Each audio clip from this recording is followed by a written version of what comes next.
All games involve some type of action, of course, but not all of them fall into the action-adventure genre. Action-adventure games aren't laser-focused on specific activities like shooting, solving puzzles, or racing, although they may explore those mechanics. Notable examples include The Legend of Zelda, Grand Theft Auto, and Batman Arkham City. With that in mind, we thought it time to take a look at the big action games headed our way over the next 12 months. For fans of undead nightmares, 3 different Resident Evil games are coming this year. Resident Evil Revelations in February, Operation Raccoon City in March, and Resident Evil 6 in November. Publisher Capcom also has a potential surprise hit up its sleeve with Asura's Wrath in February.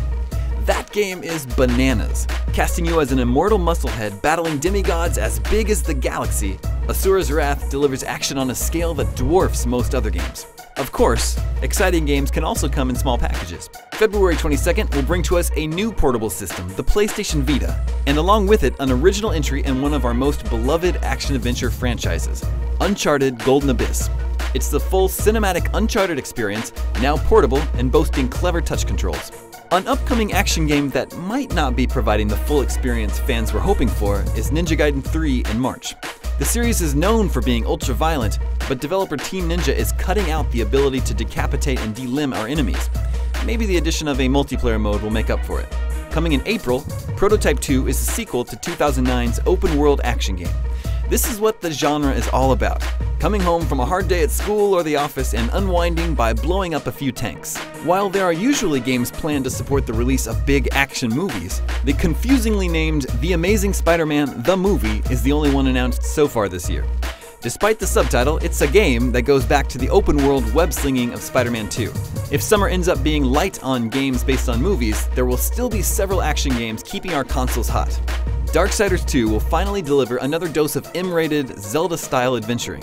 Also, Anarchy Reigns, from the developer of Vanquish and Bayonetta, should live up to its name with what it is calling super sexy fists of fire. And, as is to be expected, the year's biggest action-adventure games will arrive in the fall. Suda51's Lollipop Chainsaw should satisfy the grindhouse exploitation movie fans out there with its nubile cheerleader chainsawing her way through an undead outbreak. If it comes out around the same time as Resident Evil 6, it will be a more lighthearted zombie option that doesn't take itself quite as seriously. Speaking of nubiles, Lara Croft is getting a long overdue makeover when Tomb Raider is rebooted late this year. Borrowing elements from Dead Space and Assassin's Creed, it's a cinematic action game of survival. A 21-year-old Lara Croft is shipwrecked on a hostile island where she must transform from a vulnerable, inexperienced young woman into the badass treasure hunter we know her to be.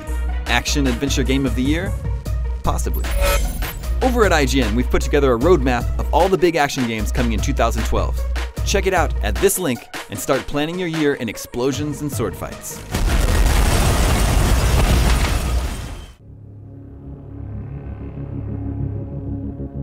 You